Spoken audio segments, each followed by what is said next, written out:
Welcome to Tell the Damn Story, the show that explores the many ways to navigate the successes and failures that aspiring and struggling writers face to make your journey that much easier. Okay.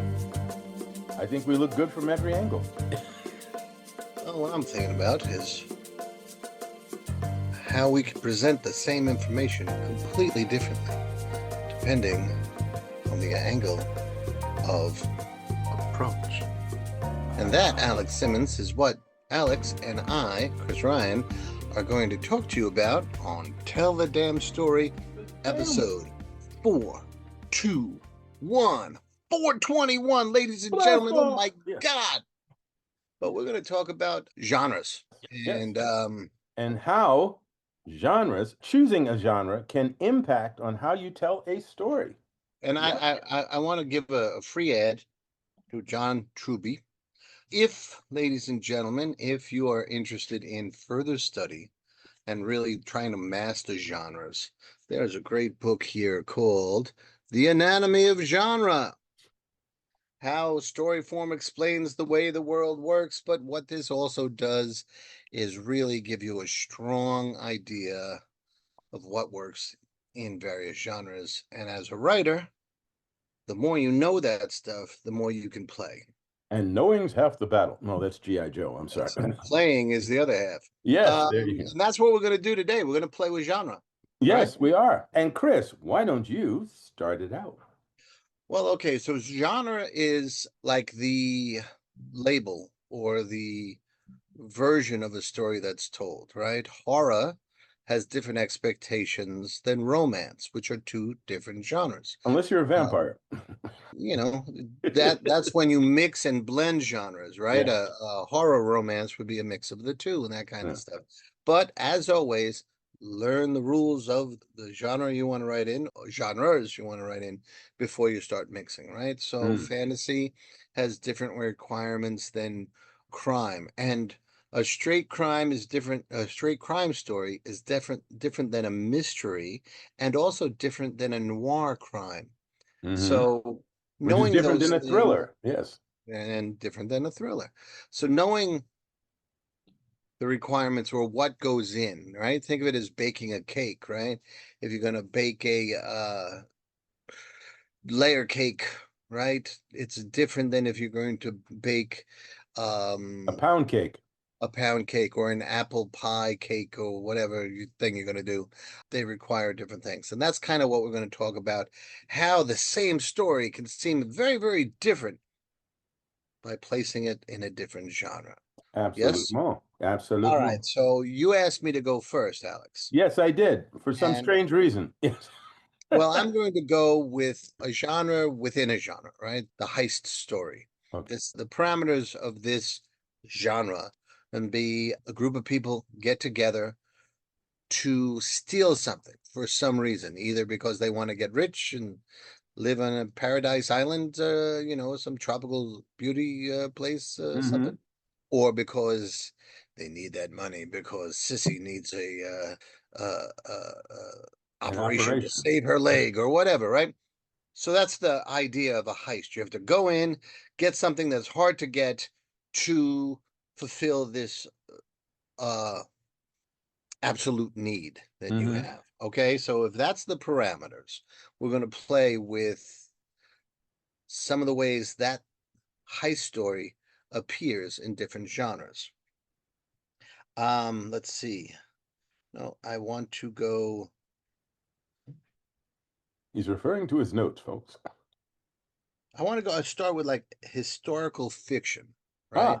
Okay. You can go all the way back to The Great Train Robbery, right? Which actually in the 70s was a novel by Michael Crichton, but The Great Train Robbery was an old movie and a lot of stuff. These guys are going to go on horseback or whatever and catch a train and rob the train and jump back off and hopefully make a good getaway. And that's the heist movie, right? But it can also be fantasy, right? The Lies of Loch Lamora by Scott Lynch, or The Gilded Wolves by Roshani Chosky. And there's magic and clever misdirection and ancient curses. They replace the alarms and the cops or whatever, or the safe that you have to crack, right? But it's still a heist. We need that magical object to save. Blah blah blah. How about a comedy? Can a heist be a comedy?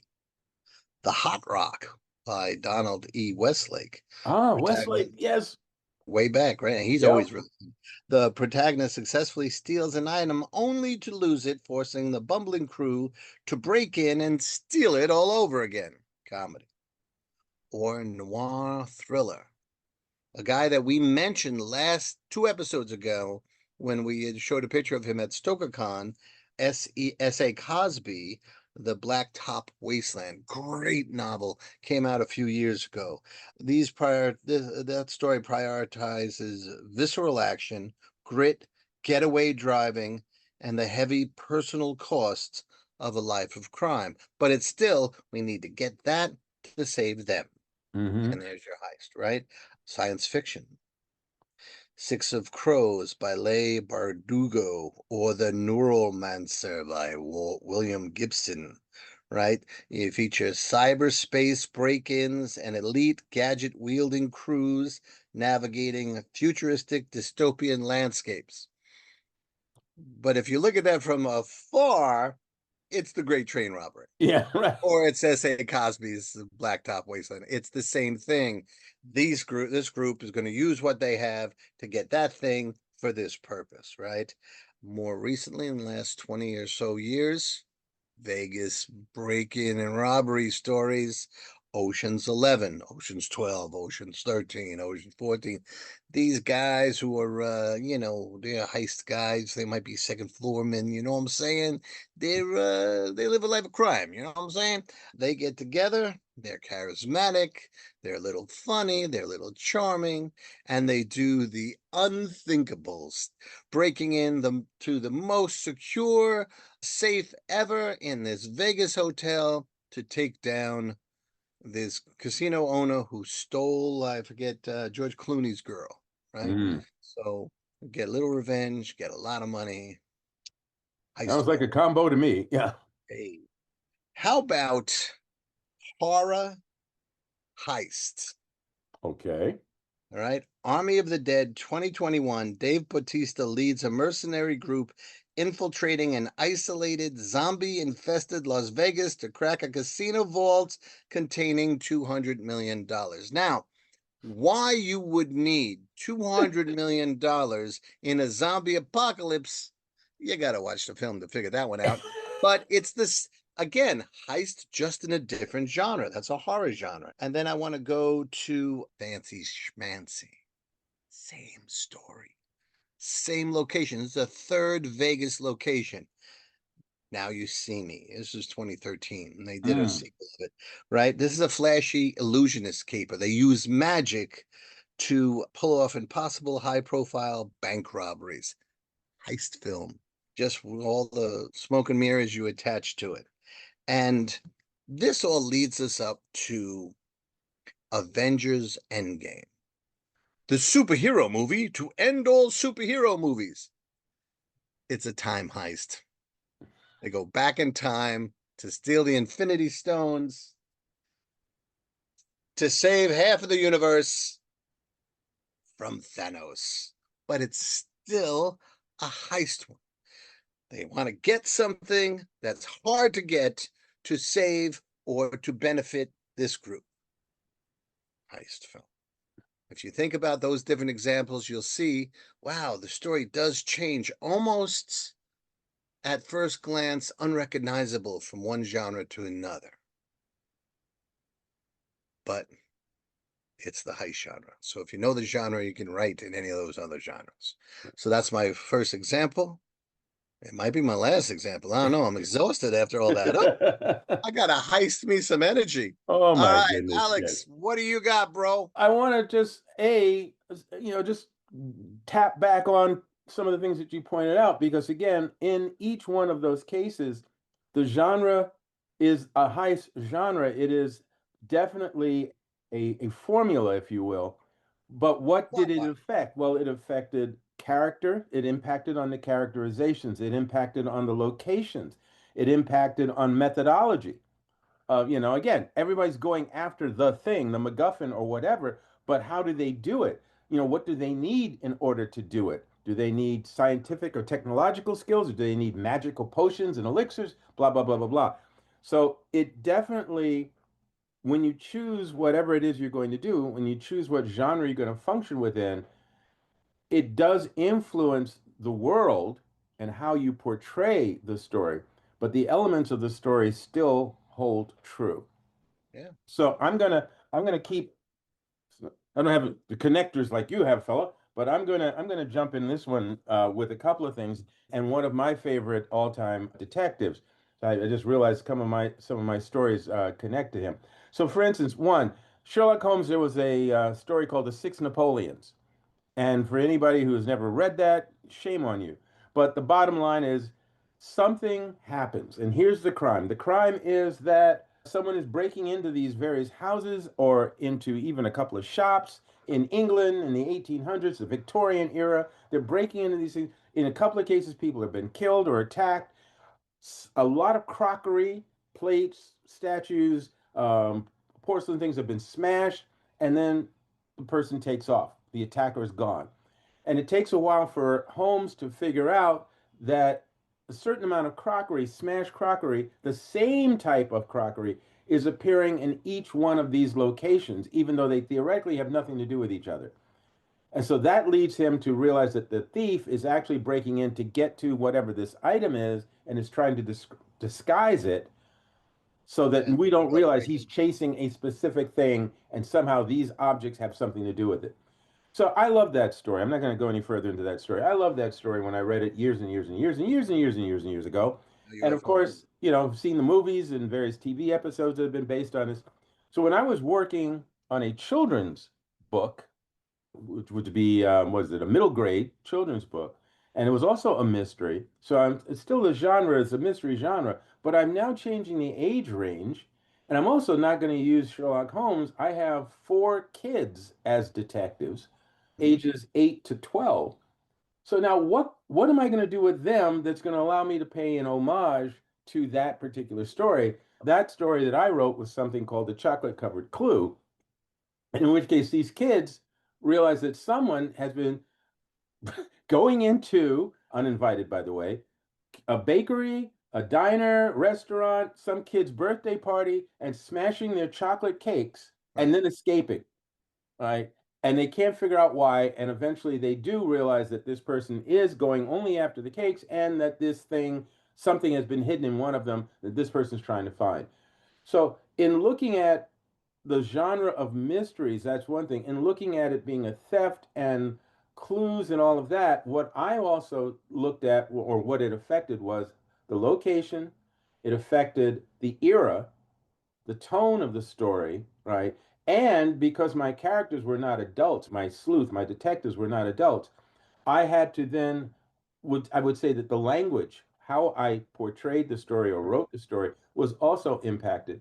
But again, it's the same basic premise of someone has hidden something in an object that they can't find, and so now they have to track that down, and our heroes have to figure out what it is they're after before too late, before whatever. In this case, in the Sherlock Holmes, before someone else gets killed. In our case, before the villain finds what he or she wants and gets away. So that's an interesting because again, what you talked about also affected characters, location, era, methodologies, right? Yeah. Another one Well, is the George Clooney Ocean's 11 is going to have a whole different feel than S.A. Cosby's. He's a Southern African American writer. He has all of that experience to bring to the story. yeah. George Clooney is charming. It's light humor. These are going to feel very different Hmm. because of the characterizations, Yeah. because of the era, because the amount of money that the characters come from, their moral choices, their moral core. It's almost as if you would need a book of character background, character development. Yeah, yeah. We keep hearing about this book. Yeah. I'm gonna jump back to Holmes again. Thank God. Yes, Sherlock Holmes. All right. So we know, again, if you don't know anything about Sherlock Holmes, read up. You know what Sherlock Holmes is known for doing, and one of the things is he's extremely observant. He notices details. He's very informed about all the things that pertain to his field of interest. So he knows about poisons, he knows about ballistics, he knows about soil samples, stains, a lot of things that, again, pertain to the elements he would need to work with in order to solve crimes.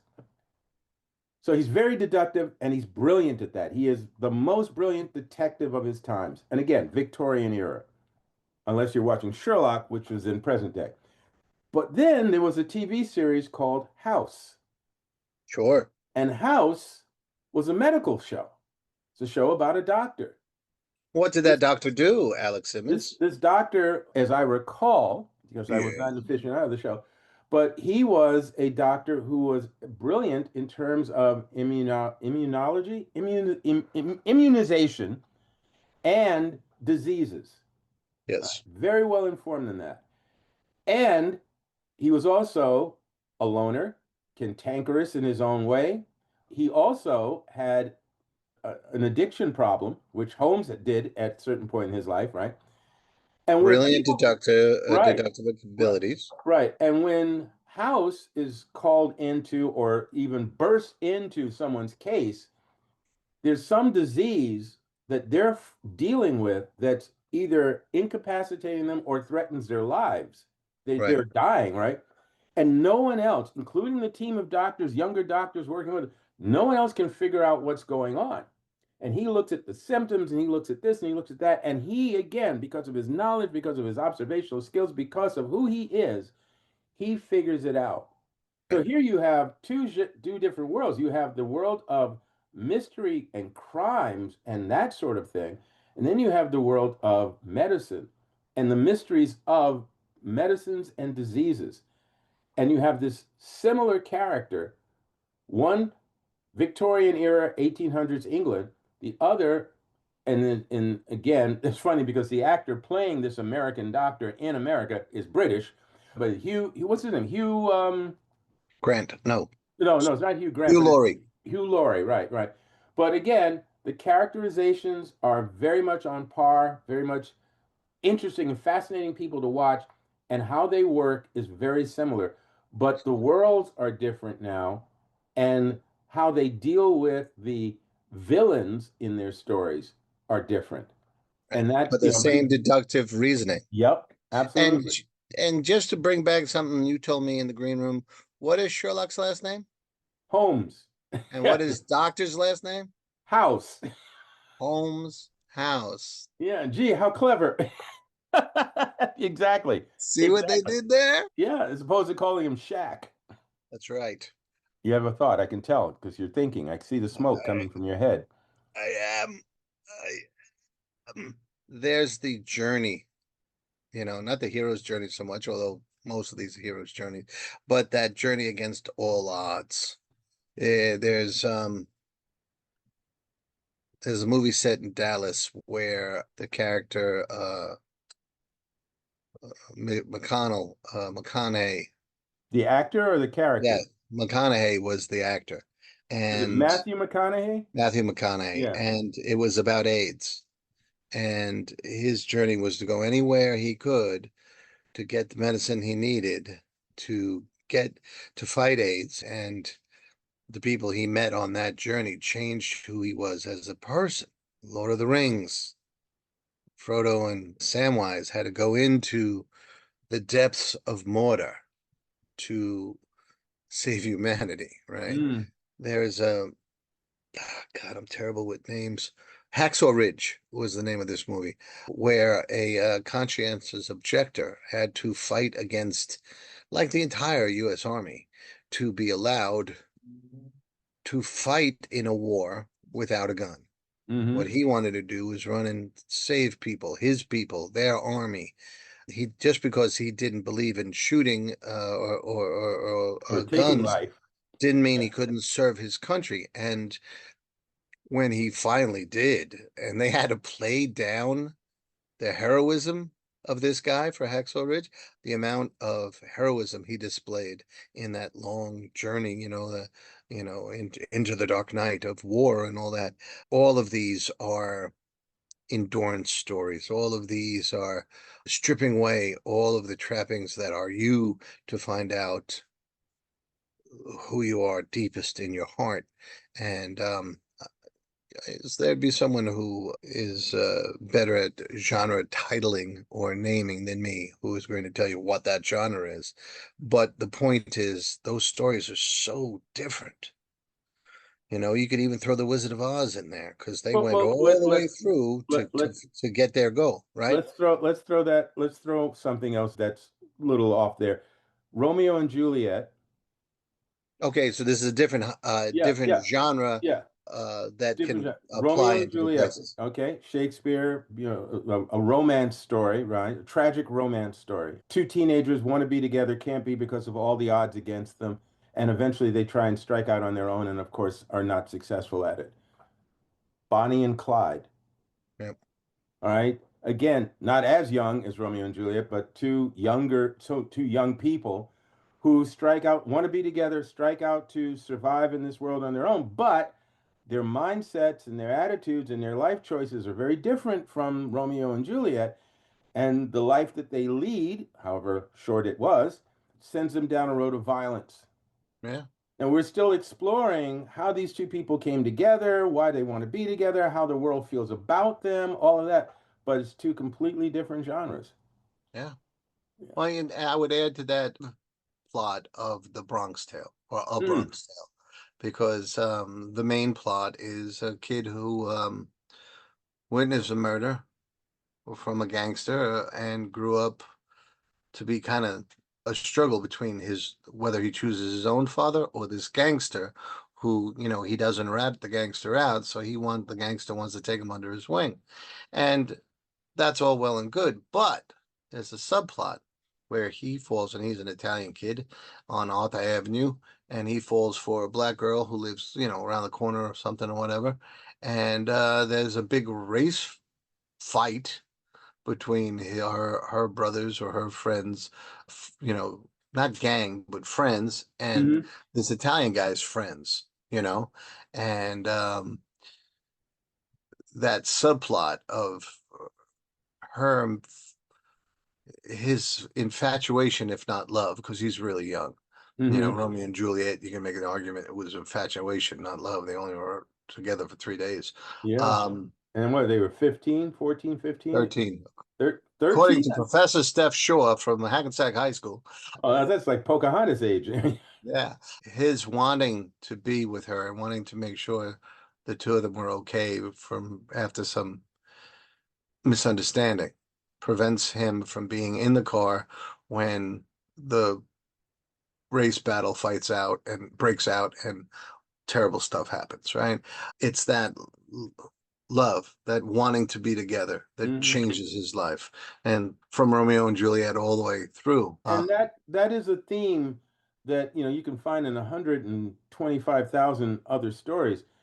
How we handle the story. I often say to my students and my clients, who you are, what you believe, how you live your life, how you see things, what you hold dear, all of these things are filters through which our stories must pass. Mhm. So, how we then project, how we reflect life, how we tell these stories definitely is impacted by who we are. And that I agree. sometimes is a subtle change in the theme that we're exploring, and sometimes it's a miraculous change. It's a 180-degree flip we hadn't even expected. Right. Yeah.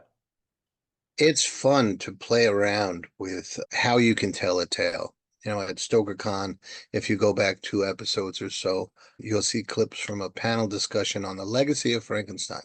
And they talked about so many different films. The Universal Frankenstein, the what are the British horror? Christopher Lee was Dracula, Oh, yeah.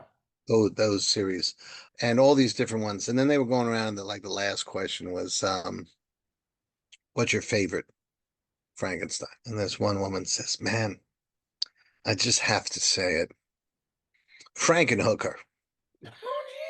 Okay, so this was a Frankenstein movie that was part softcore porn, part Frankenstein, right?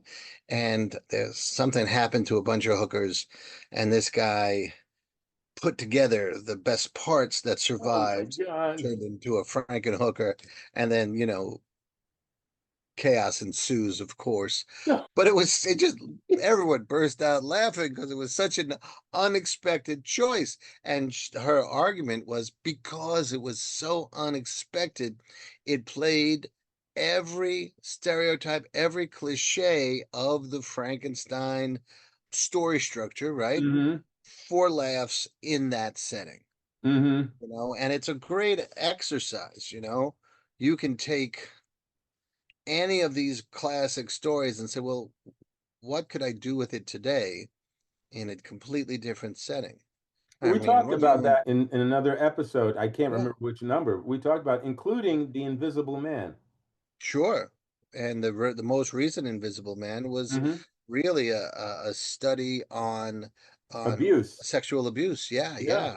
Yeah. And there's so many things that can be done, and that's one of the reasons why we're talking about this topic today, because there's more stories to be told from these classic, let's call them seeds or Mm-hmm. roots, right?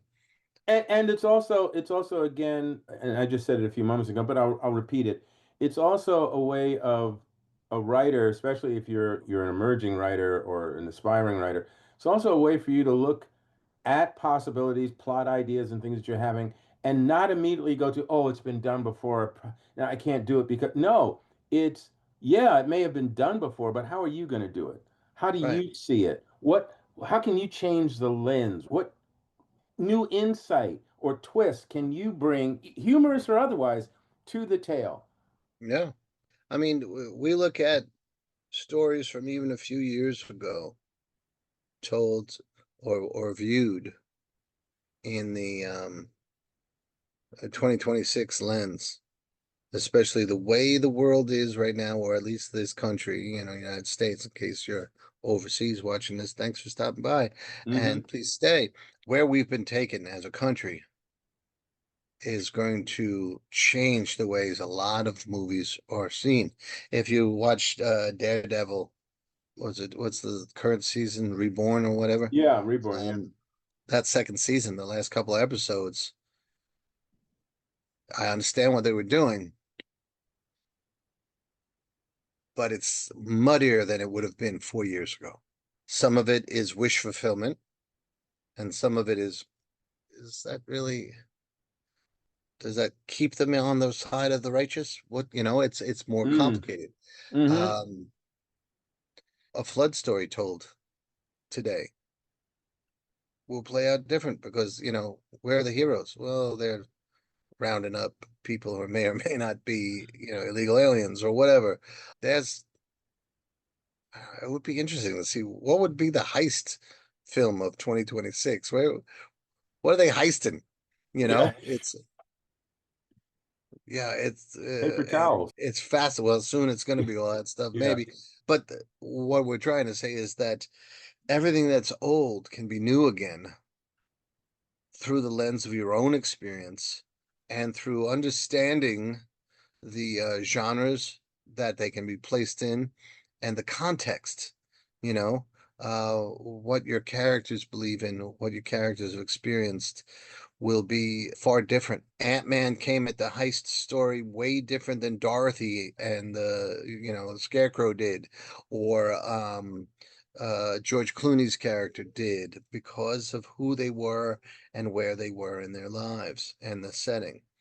And that's why it's so much fun And to and I'm not going tell to ask him to your explain this. damn I'm not story. going to ask him to explain this, but I am going to say that he just referenced The Wizard of Oz in context with heist stories. So if you don't know how that connects, that's on you to figure it out for the next time.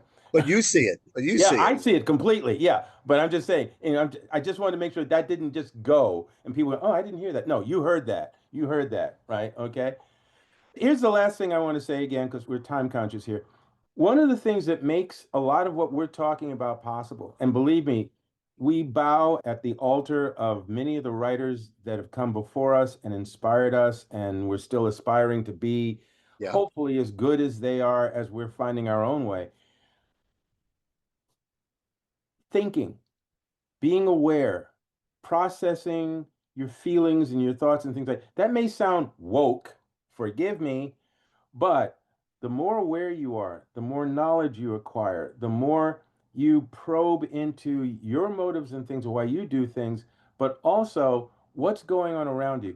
Being able to think for yourself and imagine for yourself and think of what if possibilities as you have these ideas. That is all a wonderful ability that you should nurture and treasure dearly because it's a huge part of the fuel base that creatives pull from in order to write stories, design buildings, compose or choreograph, whatever it is, it comes from who we are and the world that we are aware of. So being able to think things through and look at things and reason and question, those are powerful things that you should never give away easily. True. Okay. All right, Chris, anything you want to say before we say adieu?